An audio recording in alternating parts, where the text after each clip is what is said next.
Bien-aimés, je vous salue au nom de notre Seigneur Jésus-Christ, notre Sauveur, celui qui a triomphé de la mort et qui, à partir de là, nous donne la preuve claire qu'il est capable d'accomplir la promesse de la vie éternelle qu'il nous a faite.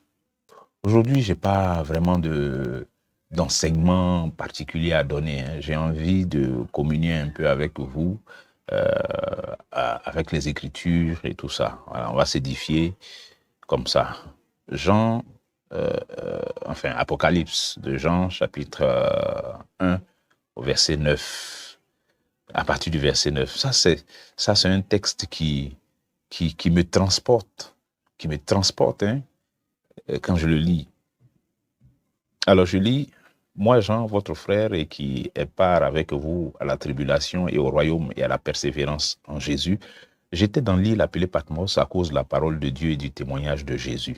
Je fus ravi en esprit au jour du Seigneur et j'entendis derrière moi une voix forte, comme le son d'une trompette, qui disait « Ce que tu vois, écris-le dans un livre et envoie-le aux 7 églises, à Éphèse, à Smyrne, à Pergame, à Thyatire, à Sardes, à Philadelphie, à Laodicée. » Je me retournai pour connaître quelle était la voix qui me parlait.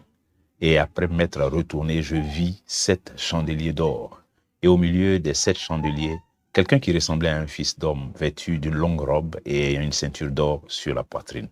Sa tête et ses cheveux étaient blancs comme la laine blanche, comme de la neige. Ses yeux étaient comme une flamme de feu. Ses pieds étaient semblables à de l'airain ardent, comme s'il eût été embrasé dans une fournaise, et sa voix était comme le bruit de grandes eaux.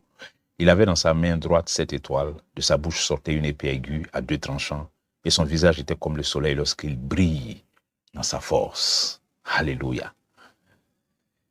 Quand je le vis, bon, écoutez, on sait que la vision que Jean a eue et qui est contenue dans le livre qu'on appelait Apocalypse et que d'autres appellent les Révélations, eh bien la vision de cette révélation-là que Jean a reçue, elle est pleine d'images, elle est pleine de choses assez particulières.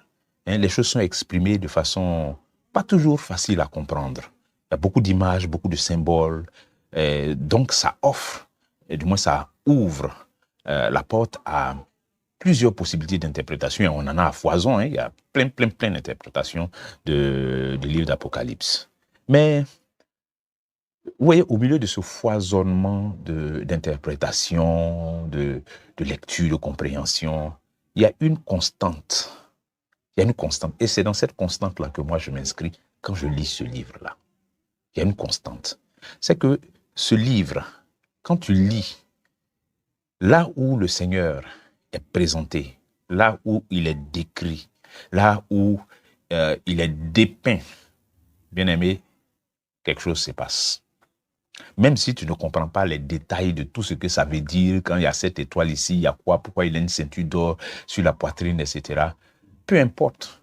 Si dans un premier temps, tu ne comprends pas ça, des études bibliques permettront d'éclairer ces choses-là. Mais dans un premier temps, quand tu fais une première lecture de ces passages-là, tu sais qu'on est en train de parler de ton Seigneur.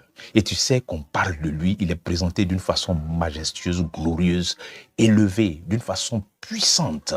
C'est ça, la première chose que je retiens de ces passages-là, sans même m'immerger dans les aspects d'interprétation et tout ça. Et c'est à ça que je vous invite. C'est à ça que je vous invite simplement. Verset 17 de Apocalypse, chapitre 1. Quand je le vis, je tombai à ses pieds comme mort. Il posa sur moi sa main droite en disant, « Ne crains point, je suis le premier et le dernier, et le vivant. J'étais mort, et voici je suis vivant au siècle des siècles. Je tiens la clé de la mort et du séjour des morts.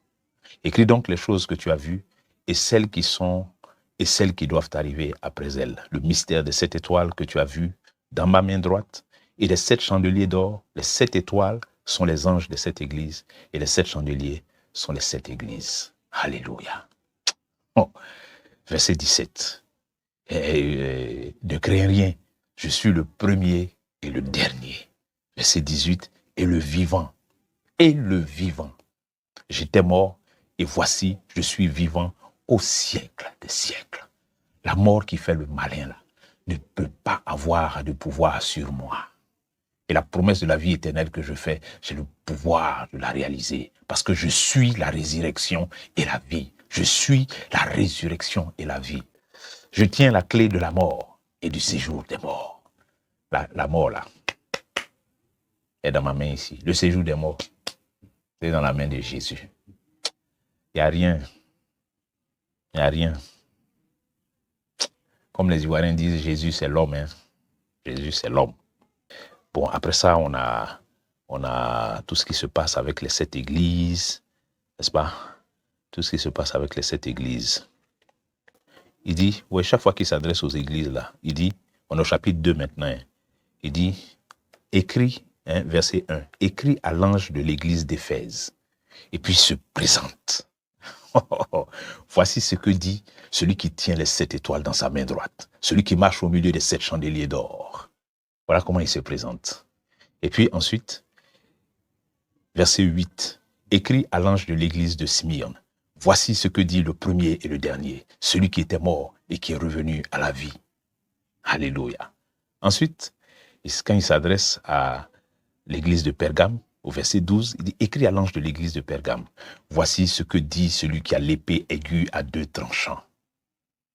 Ensuite, au verset 18, quand il s'adresse à l'église de Thyatire, il dit, écrit à l'ange de l'église de Thyatire. Voici ce que dit le Fils de Dieu, celui qui a les yeux comme une flamme de feu et dont les pieds sont semblables à de l'airain ardent. Le Fils de Dieu. Et puis, ensuite, il dit à l'église suivante, on passe au chapitre 3, verset 1, il dit, écrit à l'ange de l'église de Sardes, voici ce que dit celui qui a les 7 esprits de Dieu et les 7 étoiles. Le mystère de la foi. Au verset 7, il dit, écrit à l'église de Philadelphie, voici ce que dit le Saint, le véritable, celui qui a la clé de David, celui qui ouvre et personne ne fermera, celui qui ferme et personne n'ouvrira. Jesus. Verset 14. Écrit à l'ange de Laodicée, voici ce que dit l'Amen, le témoin fidèle et véritable, le commencement de la création de Dieu. Alléluia. Bien-aimés, ce sont des paroles qui doivent nous encourager, qui doivent nous rassurer également. Parce que moi, quand mon Seigneur est présenté de cette façon, quand mon Seigneur est décrit de cette façon, je dis, ça me rassure, ça me réconforte, ça me réconforte. Ce sont des paroles qui viennent nourrir ma foi, qui viennent nourrir mon espérance, et puis qui me donnent davantage de persévérance, qui me donnent davantage de force par l'Esprit de Dieu pour persévérer sur le chemin sur lequel il nous a engagés. Alléluia. On va chercher encore d'autres passages. Hein. Donc, je suis au chapitre 5, où il y a un développement très intéressant. Il dit, et puis, je vis dans la main droite de celui qui était assis sur le trône un livre écrit en dedans et en dehors, scellé de 7 sceaux. Et je vis un ange puissant qui criait d'une voix forte, qui est digne d'ouvrir le livre et d'en rompre les sceaux? Et personne dans le ciel, ni sur la terre, ni sous la terre, ne put ouvrir le livre ni le regarder. Personne. Verset 4. Et je pleurais. Ça, c'est Jean qui dit qu'il pleura. Et je pleurais beaucoup de ce que personne ne fut trouvé digne d'ouvrir le livre, ni de le regarder. Verset 5. Et l'un des vieillards me dit, ne pleure point. Voici le lion de la tribu de Juda, le rejeton de David, a vaincu pour ouvrir le livre et ses 7 sceaux. Verset 6. Et je vis au milieu du trône et des 4 êtres vivants et au milieu des vieillards, un agneau qui était là comme immolé. Il avait 7 cornes et 7 yeux, qui sont les 7 esprits de Dieu envoyés par toute la terre. Il vint et il prit le livre de la main droite de celui qui était assis sur le trône. Quand il prit le livre, les 4 êtres vivants et les 24 vieillards se prosternèrent devant l'agneau. tenant chacun une harpe et des coupes d'or remplies de parfums, qui sont les prières des saints. Et ils chantent un cantique nouveau, disant, tu es digne de prendre le livre et d'en ouvrir les sceaux, car tu as été immolé et tu as racheté pour Dieu par ton sang des hommes de toute tribu, de toute langue, de tout peuple, de toute nation. Tu as fait d'eux un royaume et des sacrificateurs pour notre Dieu, et ils régneront sur la terre. Alléluia. Alléluia. Bien-aimé, si ces paroles-là ne te font rien, il faut aller te mettre en prière. Et puis demande à Dieu de dégager un peu, de te faire un peu de tuyauterie pour que tes voies spirituelles soient débouchées, que tu comprennes et que tu sois sensible à ça. Verset 11. Je regardais et j'entendis la voix de beaucoup d'anges autour du trône et des êtres vivants et des vieillards. Et leur nombre était des myriades de myriades et des milliers de milliers. Ils disaient d'une voix forte, l'agneau qui a été immolé est digne de recevoir la puissance, la richesse, la sagesse, la force, l'honneur, la gloire et la louange. Alléluia. Et toutes les créatures qui sont dans le ciel, sur la terre, sous la terre, sur la mer, et tout ce qui s'y trouve, je les entendis qui disaient à celui qui est assis sur le trône et à l'agneau, soit la louange, l'honneur, la gloire et la force au siècle des siècles. Et les quatre êtres vivants disaient Amen. Et les vieillards se prosternèrent et adorèrent. Alléluia. Jesus is King. Alors, après beaucoup de choses qui ont été décrites par Jean, on arrive au chapitre 19. Et une fois encore, description majestueuse de Jésus. Description majestueuse de Jésus-Christ. Verset 1. Après cela, j'entendis dans le ciel comme une voix forte d'une foule nombreuse qui disait « Alléluia ! Le salut, la gloire et la puissance sont à notre Dieu, parce que ses jugements sont véritables et justes. Car il a jugé la grande prostituée qui corrompait la terre par son impudicité, et il a vengé le sang de ses serviteurs en le redemandant de sa main.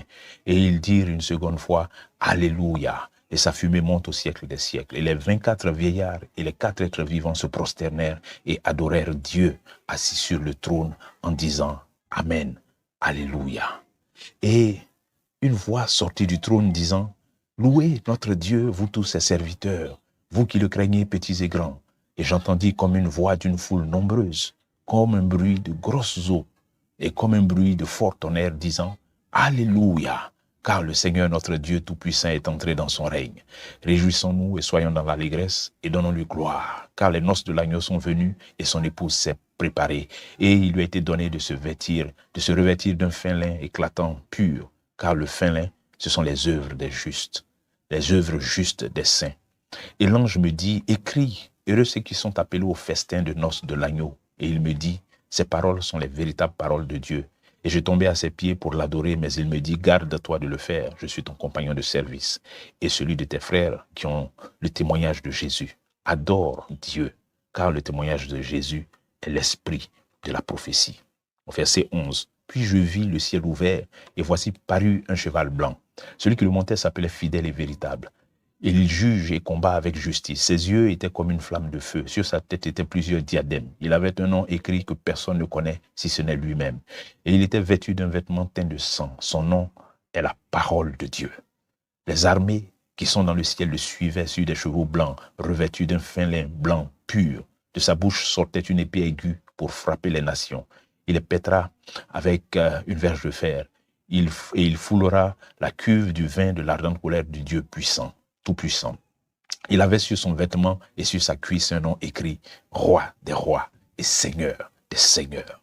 Et je vis un ange qui se tenait dans le soleil, et il cria d'une voix forte, disant à tous les oiseaux qui volaient par le milieu du ciel, « Venez, rassemblez-vous pour le grand festin de Dieu, afin de manger la chair des rois, la chair des militaires, la chair des puissants, la chair des chevaux, et de ceux qui les montent, la chair de tous, libres et esclaves, petits et grands. »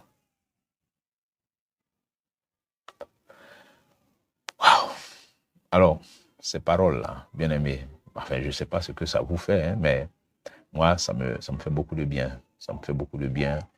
Et je crois que c'est bon. C'est bon que souvent, de façon assez régulière, on puisse prendre juste du plaisir à à lire les Écritures, juste du plaisir à écouter la parole de Dieu, juste du plaisir, du plaisir, du plaisir. Dès l'instant où ça plaît déjà, c'est une bonne chose. Du plaisir à écouter la parole de Dieu. Ça va nous apprendre aussi à aimer cet exercice qu'est la lecture de la parole de Dieu, l'écoute de la parole de Dieu. Notre cœur et notre esprit doivent être éduqués par le Saint-Esprit à prendre plaisir, à écouter, à lire la parole de Dieu. Vous voyez que je ne parle même pas de méditer ou bien d'étudier, qui sont des exercices d'un autre niveau.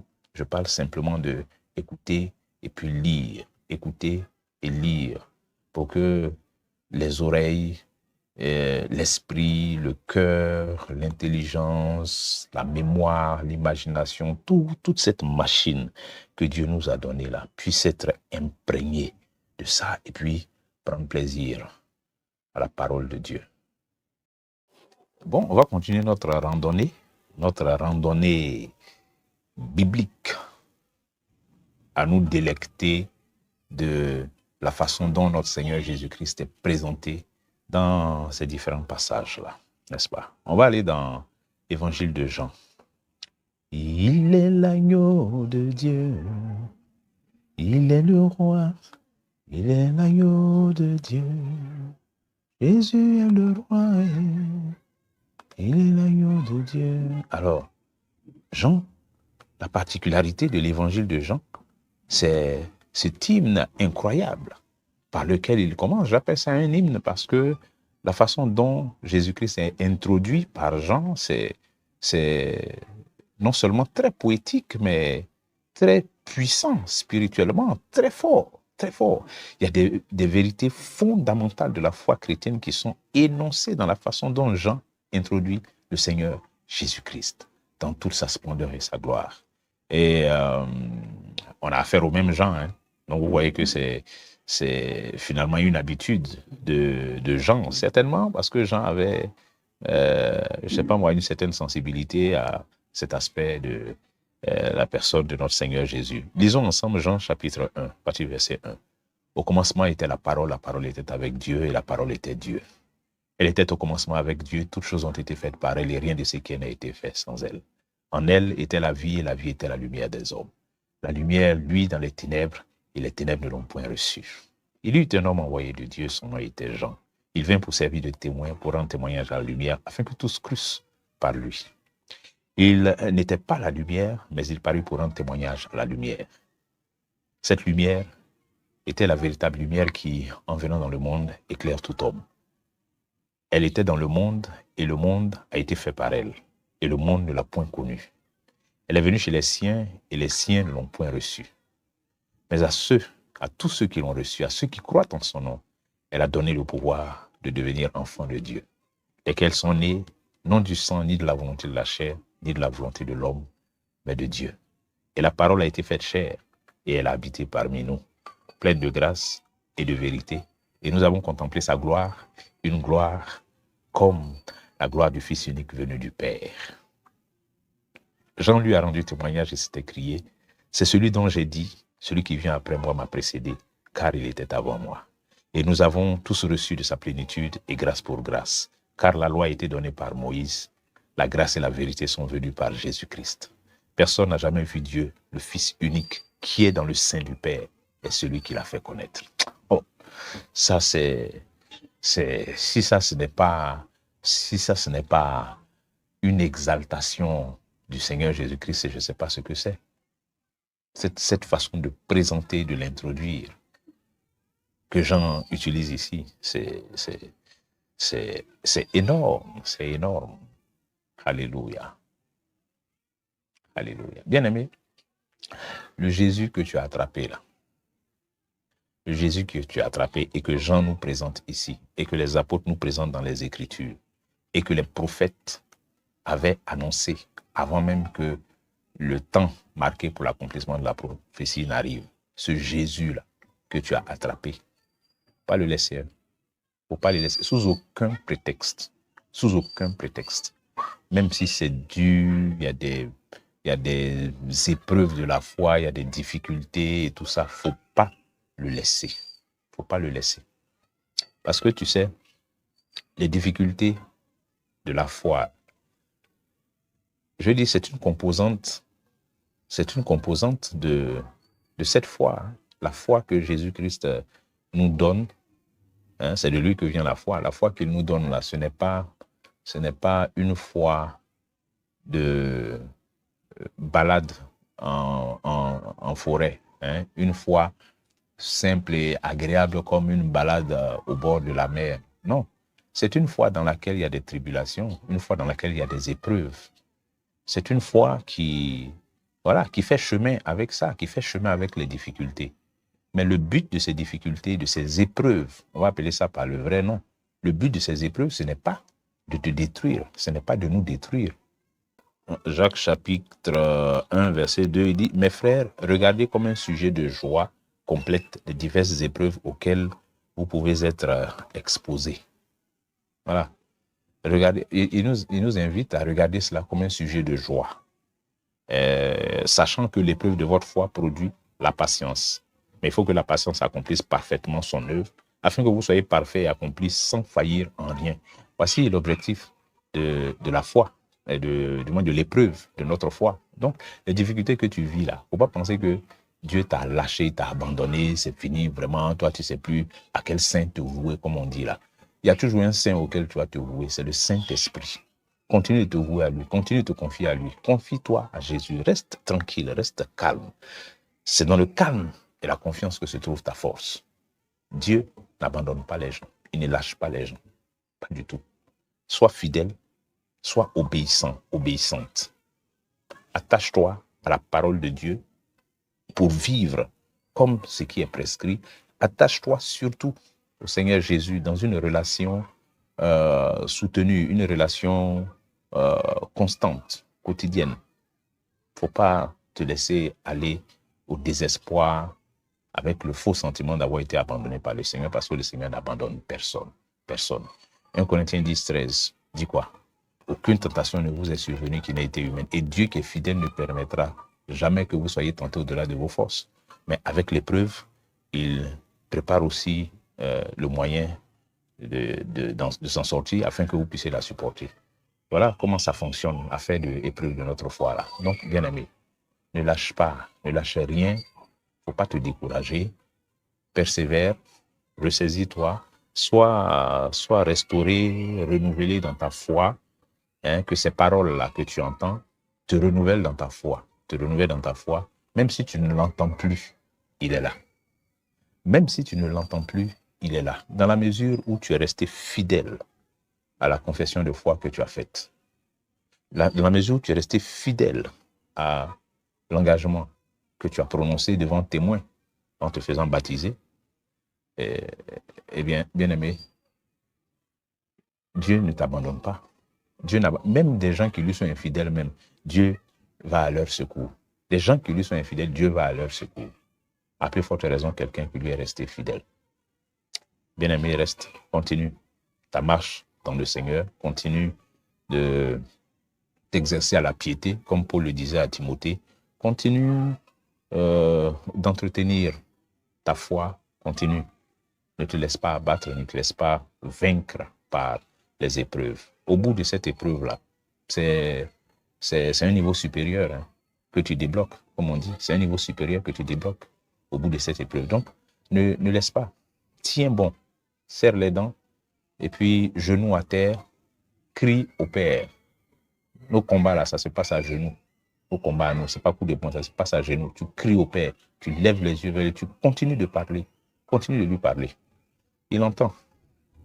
C'est ça qu'on appelle épreuve. Que Dieu te fortifie et qu'il te bénisse.